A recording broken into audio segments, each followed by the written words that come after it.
Monsieur le Président, Monsieur le ministre, Monsieur le rapporteur, mes chers collègues, proposition de loi permettant une bonne application du régime d'asile européen.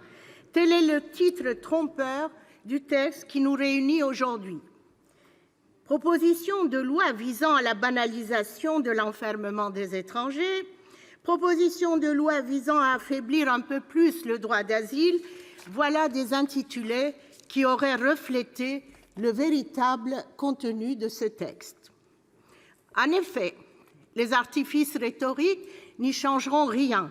L'objectif de cette PPL, déposée opportunément par les députés constructifs à quelques mois de l'examen du projet de loi Asile et immigration, est uniquement d'augmenter le nombre de placements en rétention pour accroître celui des reconduites à la frontière. Retour à une politique du chiffre, donc, et au tout répressif en matière de politique migratoire. Monsieur le ministre, mes chers collègues, dois-je en cette circonstance vous répéter une fois de plus ce que le défenseur des droits fondamentaux nous rappelle depuis des mois? La gestion répressive des migrations et le non-respect du droit d'asile ne donnent jamais les résultats qu'on prétend en attendre. D'autres, parmi vos prédécesseurs, s'y sont essayés sans grand succès. Nous opposera-t-on que toutes ces voix, ces presque 500 associations, ces avocats, ces magistrats, ces citoyens, dénonçant une politique d'une dureté sans précédent, mentent, probablement sous l'influence de terribles groupuscules d'extrême gauche?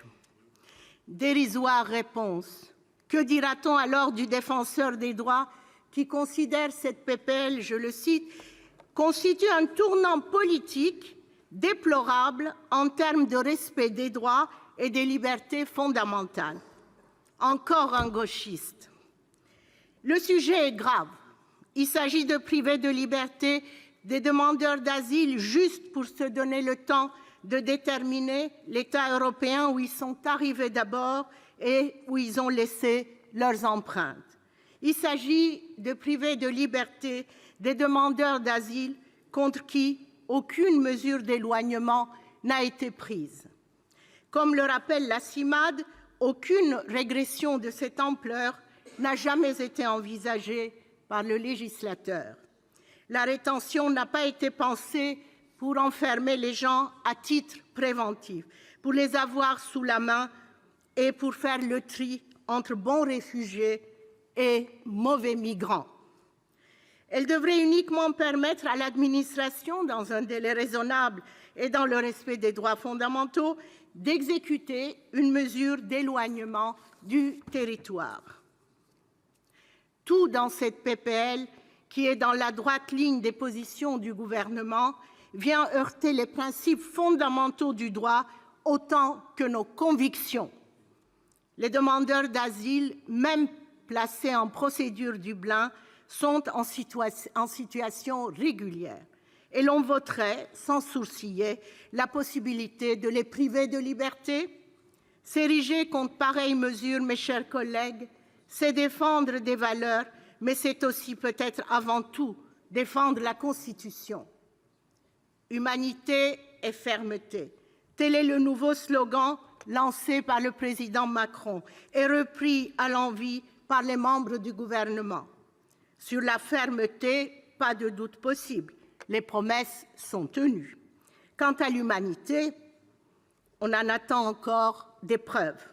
On n'en trouvera certainement pas dans un texte consacrant la possibilité d'enfermer les familles avec enfants mineurs placés en procédure Dublin, alors même que la France a été condamnée 6 fois par la Cour européenne des droits de l'homme pour cette pratique. Le groupe communiste, républicain, citoyen et écologiste s'opposera évidemment avec force à cette PPL inique. Et ses membres ne cesseront pas de dénoncer, chaque fois que l'occasion leur en sera donnée, une politique migratoire dont ils ont observé les effets dramatiques à Paris, à Calais, à Ouistreham, à Briançon, à Menton et ailleurs. Comme plusieurs personnalités pourtant proches de M. Macron l'ont écrit dans une tribune publiée dans le journal Le Monde, nous ne nous résignons pas à vivre.